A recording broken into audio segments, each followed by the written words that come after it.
朋友弟兄姊妹啊，咁好快咧，又第二個禮拜咯吓，咁我哋咧又翻嚟同阿修榮咧繼續講呢個末世焦點，我係 Pastor William，咁咧就即係趁住修榮即係有時間咧，我就捉住佢啦，因為即係同佢傾呢啲末世咧，我自己都好興奮吓，因為其實揾到志同道合真係好難。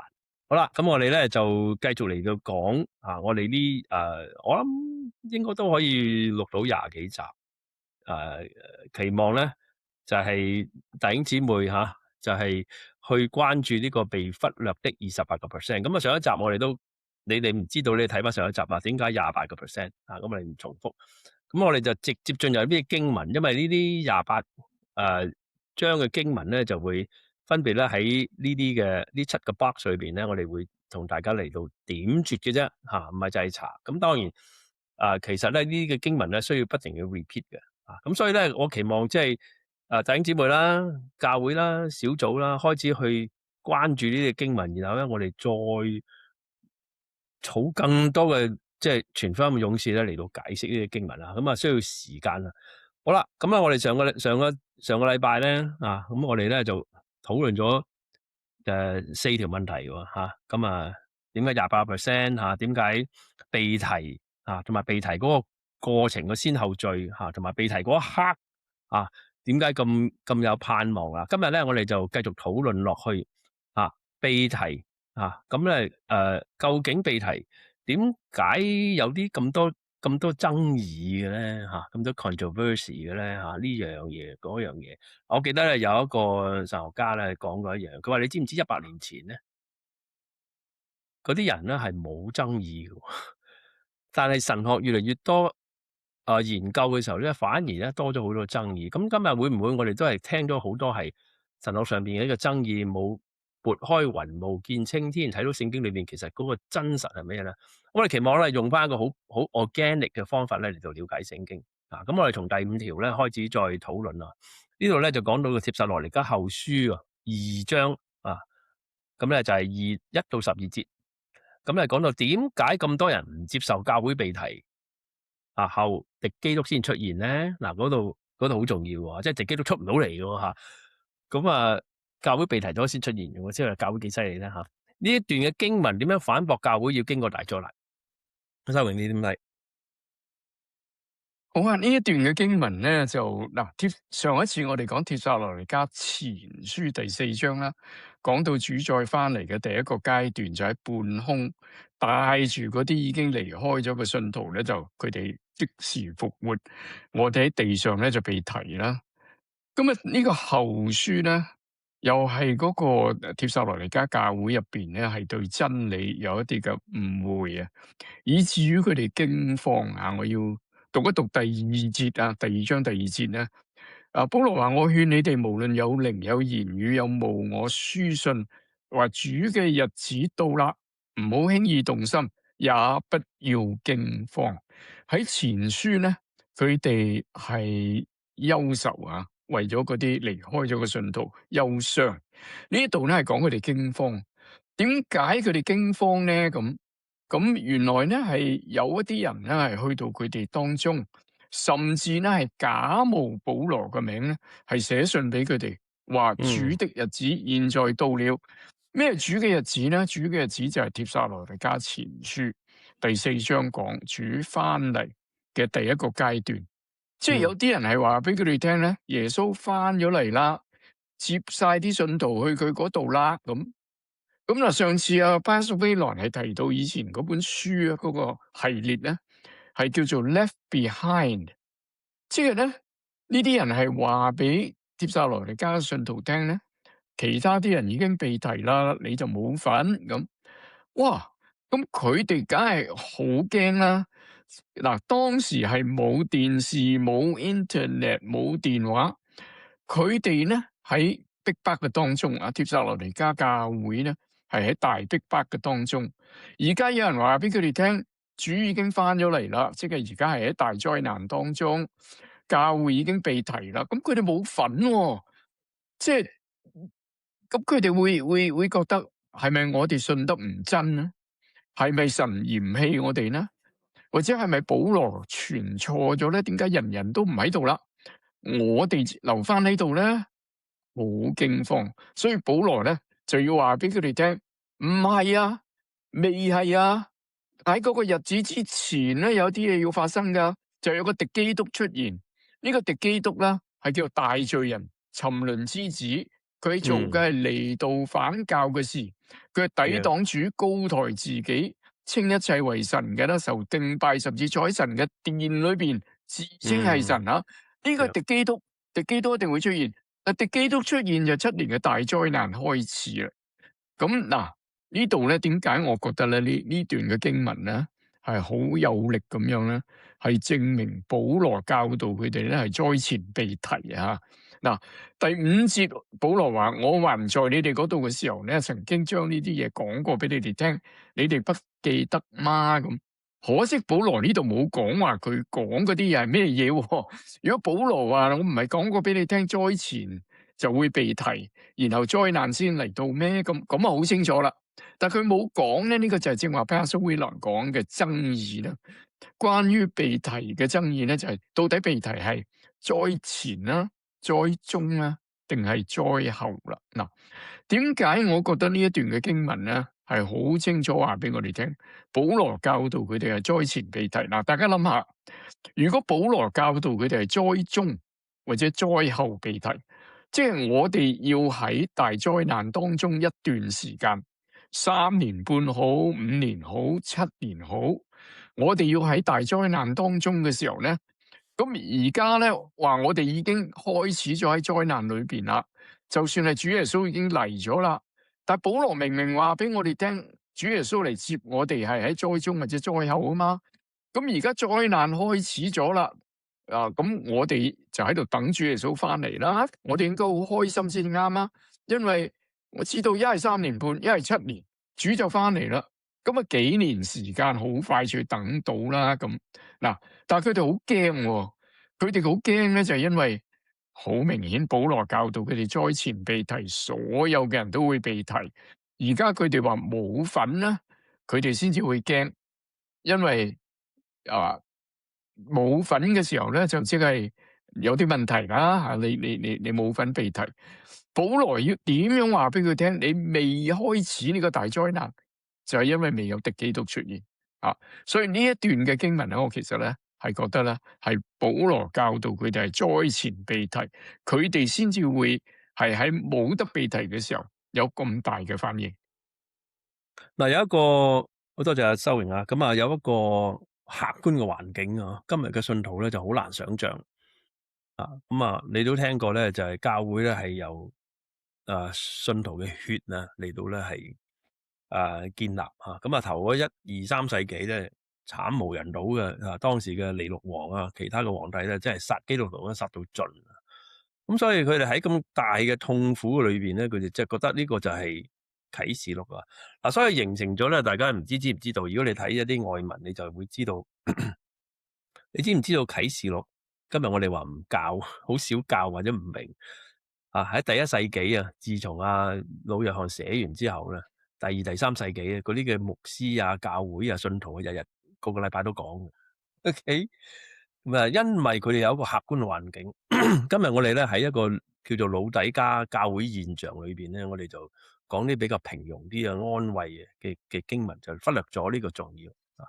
咁正正係呢一樣嘢咧，令到帖撒羅尼迦嘅人就覺得自己好似忽略咗。佢話：哎呀，保羅，我哋係咪未即係 miss 咗咧？我哋嘅教導咧，同埋當時佢哋冇聖經，冇新約聖經㗎嘛，係嘛？純粹係靠信心。我哋因為聖靈做咗幾大嘅工作啊，令到佢哋相信啊，同埋咧又有啲假師傅入去話俾佢聽：喂，你哋保羅教嗰啲係錯，佢哋冇呢啲基礎㗎喎啊！但係今日我哋有好多嘅基礎，反而我哋所謂呢啲嘅神學基礎咧，搞到亂晒嚇。咁另外一個咧就好重要嗱，呢段經文咧我就 share 咗出嚟啦。嗱，我哋繼續討論下邊嗰個題目咧，就係即係點解災前咧係合理咧？咁咧就呢度講到係有嗱，我哋而家繼續睇落去呢段嘅經文，就睇到一個嗱，阿修榮，既然你講開咧，我哋講埋落去啦。你講到第4節啦，抵擋神，高舉自己嚇，咁咧原來敵基督出現唔到嘅喎點解咧嚇？你睇埋落去喺呢度啊，第五節開始，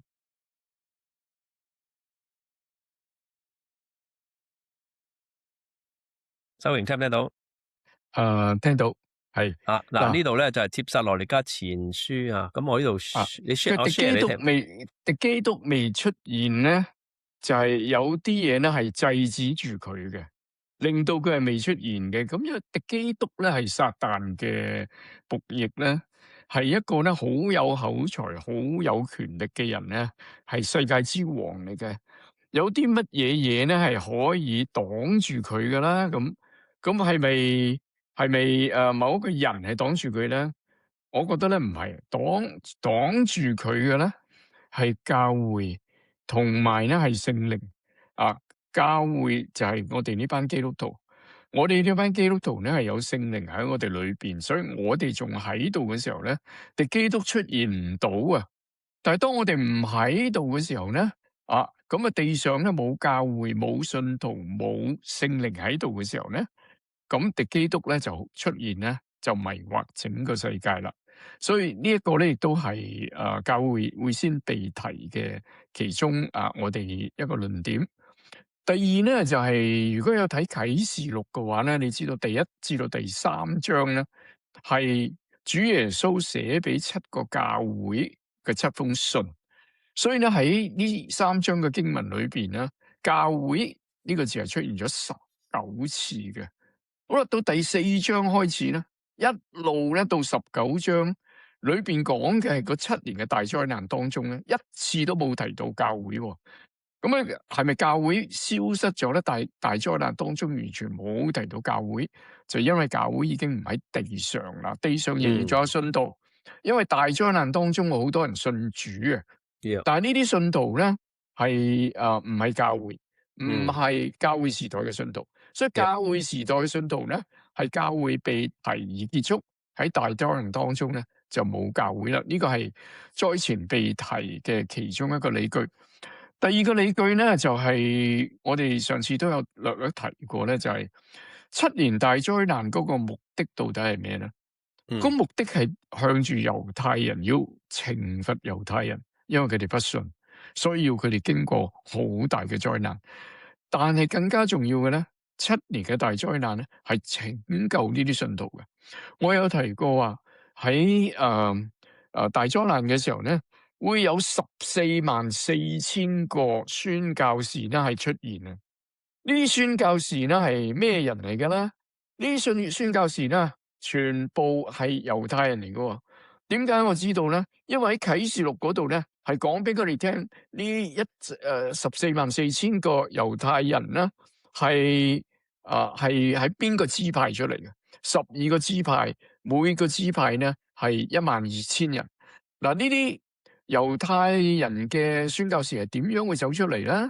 呢個神蹟啦，我唔知道點解會突然間有咁多信主嘅猶太人出現，佢哋係向住猶太人傳福音嘅。咁所以咧係喺大災難當中，唔係為咗我哋呢啲已經信咗主噶，我哋唔需要喺度嘅。嗰啲唔相信災前被提，佢哋就會批評我哋咧唔願意為主受苦啊！我哋願意為主受苦，但係如果唔係主嘅旨意叫我哋要受苦嘅時候咧，咁我哋何必話我寧願留喺度為主受苦咧？我哋係基督嘅新婦啊嘛，係唔需要係為主受苦啊。係啦，咁仲有咧，所以咧，再補充一句，嗱，保羅其他新約裏邊咧，我揾唔到任何嘅經文係教導我哋喺呢個大災難嘅時候，我哋點樣應付呢個敵基督啊？冇喎，佢有提到我哋會有啲苦難，但係唔係大災難喎，唔係呢7年嘅大災難喎，可見咧我哋唔喺度啊。嗱，上次我哋講過帖撒羅尼迦前書第4章啦，去到第5章4章就係主耶穌嚟接咗我哋去啦。第5章就講到災難，所以嗰個次序係先被提，教會被提，地上嘅7年嘅大災難咧，然後先嚟到。所以呢個證據咧係非常之多嚇，咁講唔完噶。我哋遲啲咧每一集都會提到，即係點解教會一定要被提？教會被提唔係由人去選擇，係上帝嘅決定。OK，嗰個嘅被提，因為耶穌講佢話你喺呢個馬太福音24章佢話挪亞日子如何，我翻嚟嘅時間如何？即係話上帝要審判嘅之前咧，佢一定要將一啲人咧，將佢承諾嘅人咧拎開啊！呢個咁所以呢個災難咧，唔係由人去決定，係由上帝要用佢嘅權能咧嚟到去 let out。佢話第5章啟示錄第5章佢講到，佢話呢個書卷啊，只有呢個被殺嘅羔羊啊，先至有權咧去展開啊。咁所以係由佢決定啊。咁另外咧，我哋講到呢度講到教會啊，咁我哋翻嚟呢個話題個教會啊，咁記住有啲人講咧就喂唔係喎，呢個啟示錄6章去到19章有提到聖徒㗎喎。嗱，頭先阿修榮講到嗰啲嘅聖徒咧唔係教會嘅聖徒呢個亦都係同我哋解經好重要啦。頭先阿修榮講到呢個19次喺第1章到第3節係講到呢個希臘文原文呢個 ecclesia 呢個字啊，呢個教會呢個字係出現，但係呢個字同樣呢個字冇再喺第4章第6章開始去到第19章係冇再出現，所以就證實咗教會咧基本上就唔喺呢個地上出現啦。咁所以都推翻咗，就係有啲人話嗰啲聖徒咧就係代表教會啊，唔係。OK 嗱，咁我哋翻嚟講到呢個帖撒羅尼迦後書嘅2章咧，咁敵基都出唔到嚟啊嘛。咁頭先阿修榮講到呢個教會同埋聖靈你要阻擋住，咁我又唔知道。嗱，我哋睇下嗰個經文啦，呢度佢話第5節開始讀一次啊。佢話咧第6節，佢話現時你們也知道，那鉗制他即係敵基督，使他到了時候才可以顯露出來的是什麼？因為那不法潛力已經發動，只是現在有一個鉗制他的在哪裏，直到等到那鉗制的除了，那時這不法的人必要顯露出嚟。主耶穌要用自己嘅口中去除滅去，以自己將來所顯現嘅光輝嚟到消，只有耶穌消滅呢個敵基督但係呢個敵基督出唔到嚟喎，所以唔好問而家邊個係敵基督冇人知道。我哋上咗咧就睇到啦，而家咧係唔知，但係佢係咩蠢蠢欲動即係準備要出嚟，但係又出唔到。但係嗰個 set the stage 我哋知道嚟緊啦係點樣樣咧？但係有一樣嘢我期望弟兄姊妹咧要明白。自從耶穌話俾彼得聽教會就交咗俾你，你諗下教會幾大能力啊？今日教會唔係即係我只係咁講啊，即係唔係做得好好啊，敵基督出唔到嚟喎。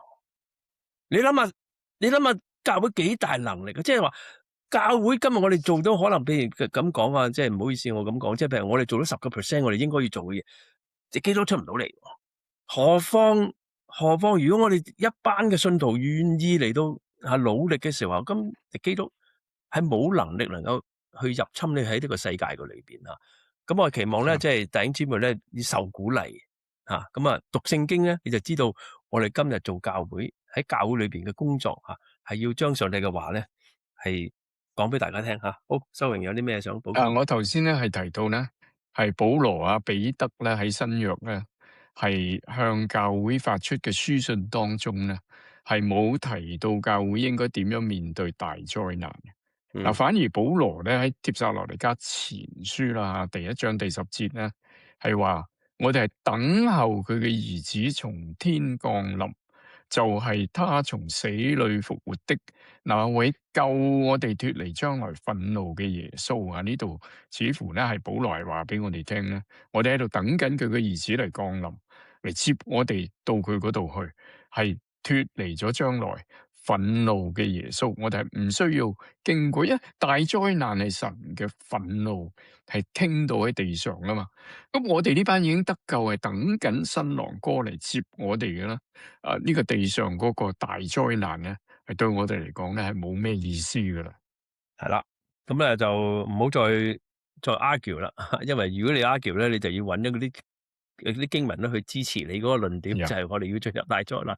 你揾到嗱，基本上係冇仲有我哋相信係分2個階段啦。第一個階段就貼前4章，我哋係接咗上天啦。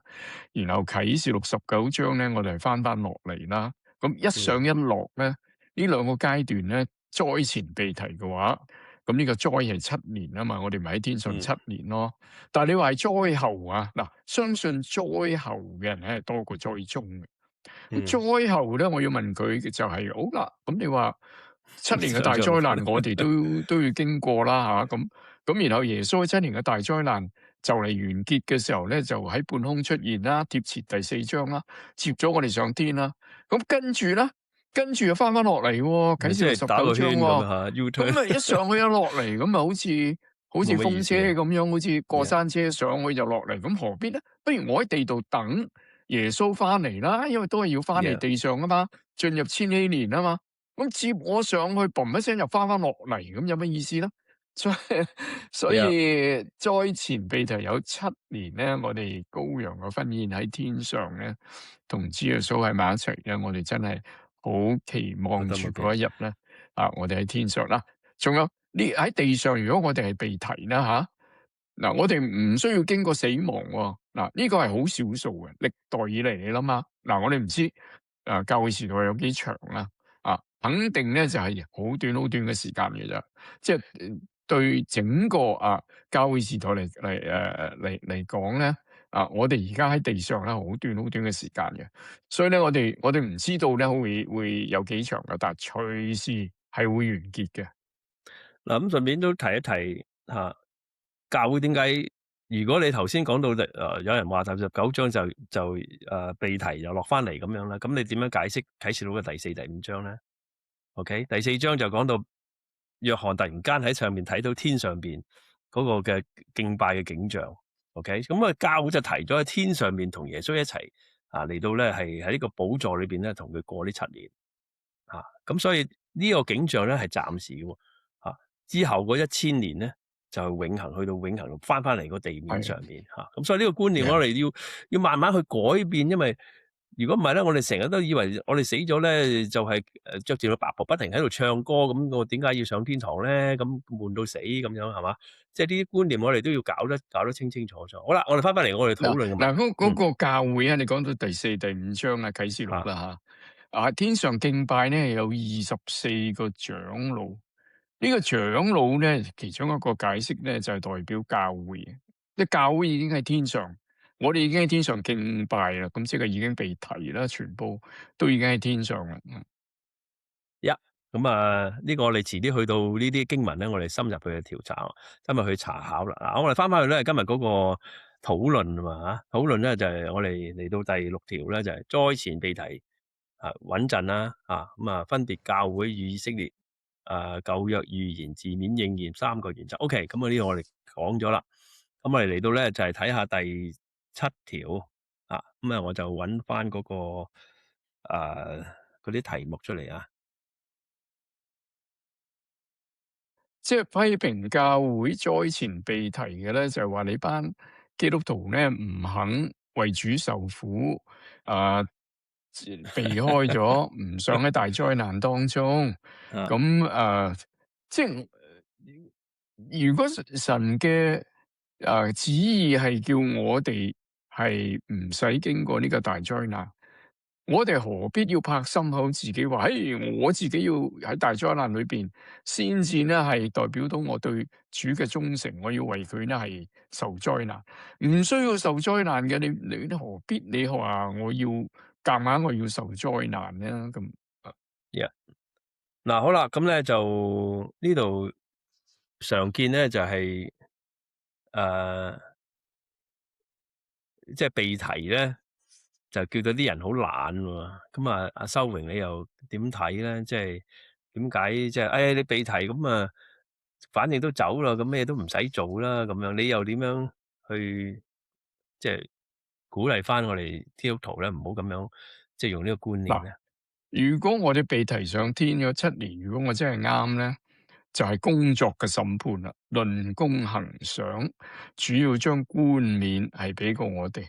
所以我哋信咗主之後咧，我哋就唔係坐喺度等上天堂噶噃，我哋咧係努力嘅服侍嚟到討主嘅喜悅，因為將來咧我要聽到主讚賞我所以我哋唔係話坐喺度嘅，所以相信災前被提咧就唔係話怕受災，或者咧係懶散反而咧係我哋更加咧係要被激勵咧，就主隨時會嚟接我哋上去咧，就嚟到論功行賞，所以咧我哋更加要努力嘅服侍啊！而且咧，你唔知道你有幾多時間㗎喎。嗱，主一翻嚟當然就全部停止啦，我哋被接上天啦。咁但係咧，另外一度主未翻嚟，你嘅服侍、你嘅工作都會停止喎，就係點樣？你嘅生命結束咯。你點知你會活到主翻嚟呢？我哋都唔知主俾幾多時間我哋，可能我哋喺最後呢一日㗎啦。所以我哋咧就應該咧係盡我哋嘅力量嚟到服侍主，嚟到將福音係傳俾未信嘅人啦。嗱，咁我啊玩play a devil 啦，咁有啲人講嚇，咁我哋都知道我哋得冠冕㗎啦，咁呢個腓立比書話我哋要得獎賞冠冕咁，耶穌就話喺呢個哥林多前書3章嗰度15節嚇，咁講到就係金銀寶石定係草木禾秸咧，佢用火嚟驗證我哋一生咁樣咁佢話咁唔緊要啦，反正上咗天堂啊！我都開心，我又唔要嗰啲獎賞喎，我總之喺做到你做 A 級基督徒我咧就做 C 級D 級都 OK 噶啦，總之我上到就得啦。咁你又點樣回答呢個問題咧？係啊，有啲人係話我好謙卑㗎，我上到天堂，我喺天堂度守門口、掃地、洗廁所都唔緊要啦，我總之上到去啦。但我諗我哋有啲志向嘅，我哋即係要盡我哋嘅力量嚟到服侍主。係嗱，主俾幾多恩賜我哋，主係每個人都有恩賜俾我哋嘅，我哋就唔好浪費咗嗰啲恩賜啦。浪費咗恩賜就係對主唔住啦。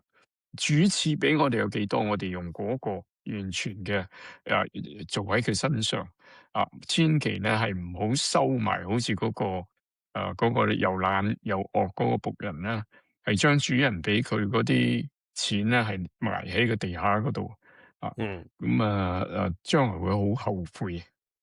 嗱，我自己就咁樣睇咧，就係修榮嗰個即係要用我哋嘅恩賜啊。另外一樣嘢咧，我哋好多時用今世嘅俗世眼光嚟睇，耶穌留呢兩段經文俾我哋呢個哥林多前書3章同埋哥林多後書5章，佢話或善或惡必受報應。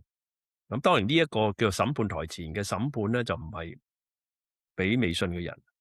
我自己覺得咧，除咗冇面之外咧，可能當中有啲遺憾，會唔會啊？我覺得你望翻轉頭，因為你嘅記憶都話，唉，早知嗰陣時我做多啲啦，我覺得會好後悔啊，會好後悔。點解我冇把握機會，用神俾我嘅恩賜咧，好好地服侍佢咁如果唔係，耶穌唔會用呢個說話咧嚟到即係嚟到提醒我哋咁所以做基督徒咧就唔好好似即係總之我得過且過就算咁我應該係要盡力嘅。好啦，咁我哋咧就翻嚟嗰個題目啦。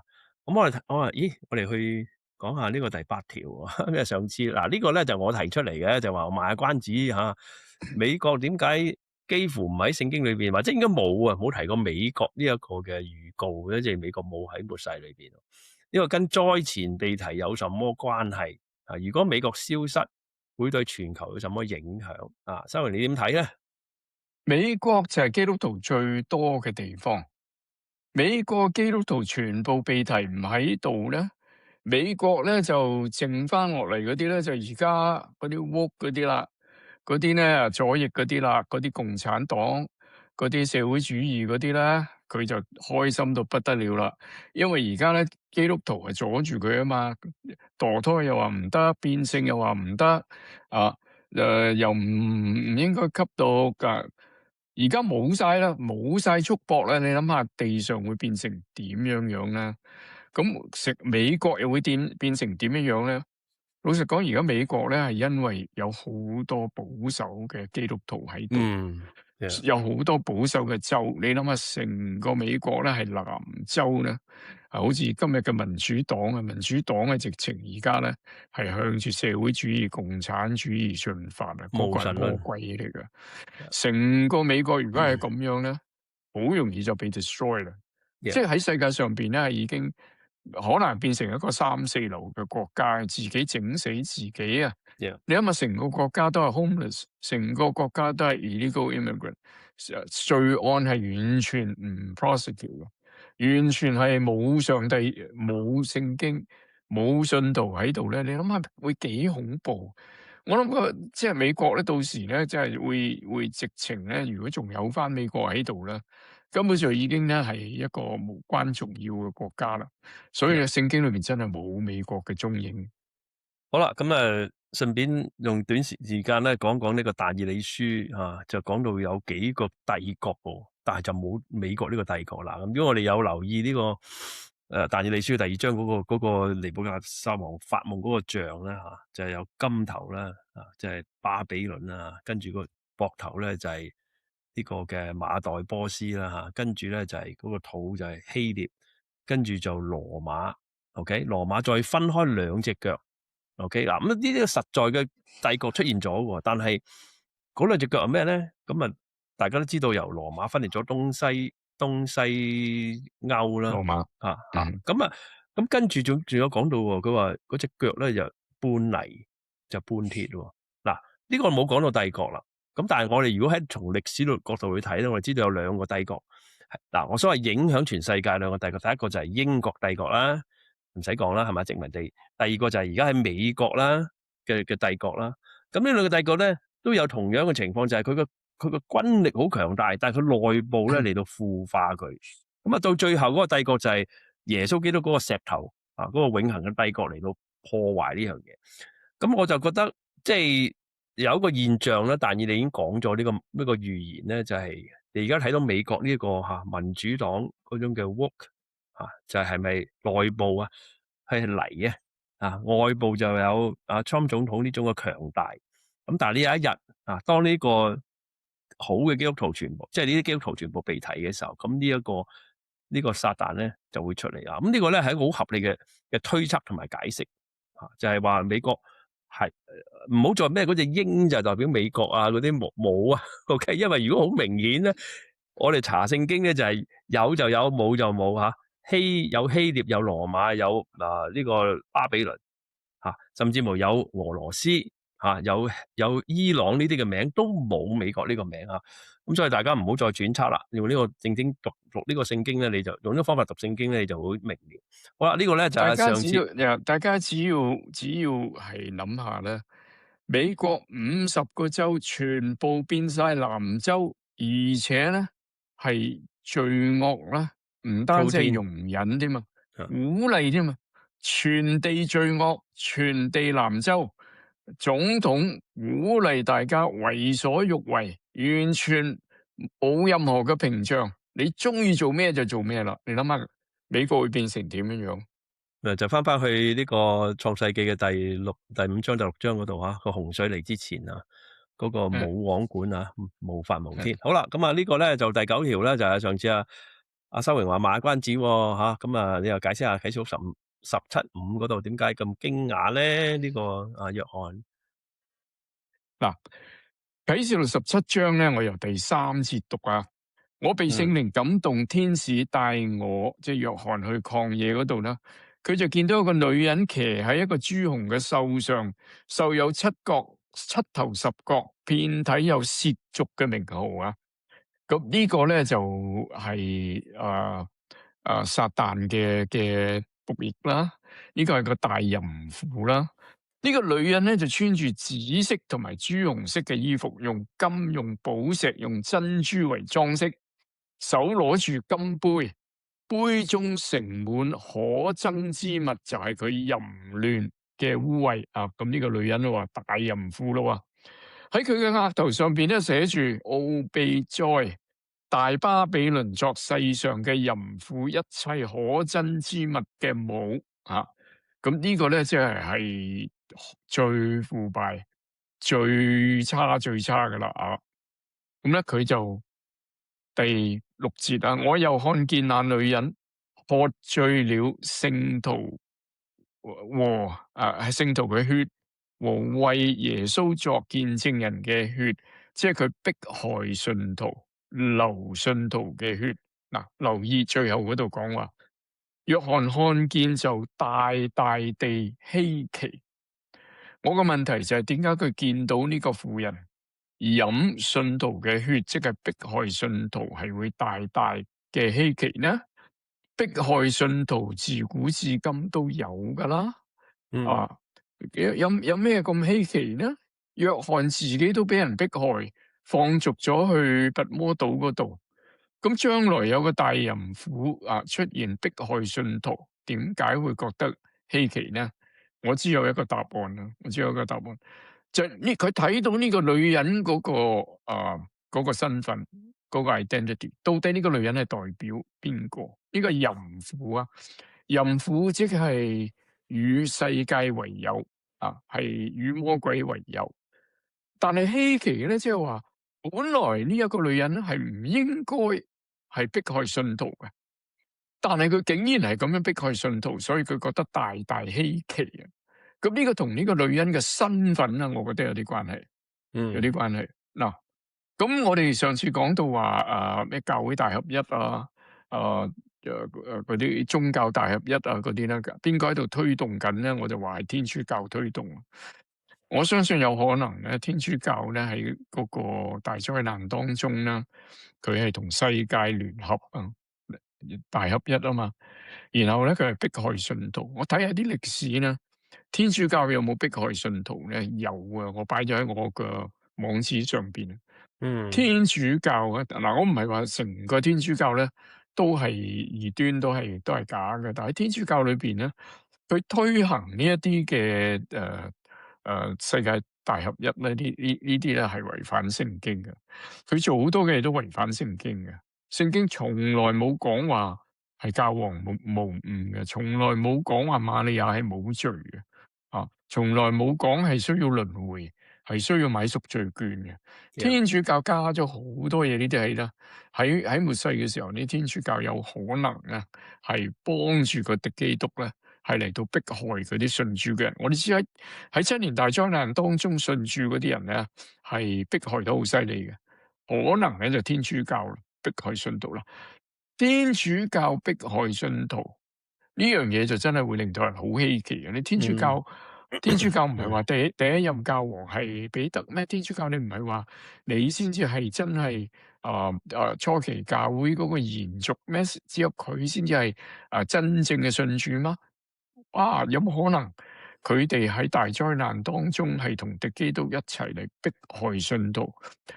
約翰睇到呢樣嘢咧，就覺得好稀奇、好詫異，因為不合常理。好啦，咁多謝修榮。呢個從聖經解經嘅角度睇咧，逢係見到淫婦咧，都係同宗教有關係嘅。OK，咁即係呢個嘅宗教合一咁究竟我哋而家未有證據啊，係嘛？咁但係呢個似乎係一個好值得推理嘅一個嘅結論統一全世界嘅宗教，因為回教咧統一唔到全世界嘅呢個我哋遲啲會討論啊。好啦，咁我時間咧我哋差唔多今日咧就最尾嗰條題目咧就唔係我哋討論最尾嗰條題目咧就俾翻你哋自己去思考，都要用下腦噶嘛，你哋係嘛？咁咧我就俾埋大家去考你哋去自己去思考下呢個問題吓。佢話如果被提嘅時候，隨時可能發生，你最想對家人同埋微信群友講乜嘢？咁呢個頭先我哋就講到就係話你喺地上面存在嘅目的係乜嘢？唔係淨係自己上天堂。你最想同佢講一句咩說話？頭先我哋有咁多嘅討論裏邊，有邊啲嘅內容係 hit 到你個心你喺上帝嘅面前咧，而家嚟到咧係想有呢個 conviction 嚟到參與去傳福音了解。我鼓勵更多嘅人咧成為呢啲查經嘅組長因為你直至到咁樣了解經文，你先有盼望。上帝俾預言我哋咧唔係叫我哋逃避嘅我哋已經係 already 有呢個 promise 係被提嘅，但係上帝想我哋更多人咧去講呢個盼望嘅信息。特別而家呢個世界大家喺公民廣場見到我哋成日講呢啲 news 都係 bad news 多嘅咁我期望你喺呢一個方面，只有呢個世界得一個 news 係真嘅就係上帝嘅聖經。好啦，咁啊多謝大家，亦都多謝修榮啊。今日咧我哋就停喺呢度。咁你中意呢套片嚇，記得 like、subscribe、comment 同埋撳埋個鐘仔啊。咁啊，你咁樣做咧同埋 share 嚇，你咁樣做咧就喺末世裏邊咧係做緊一個傳福音嘅勇士。OK，我哋下一次再見，拜好，拜。拜拜。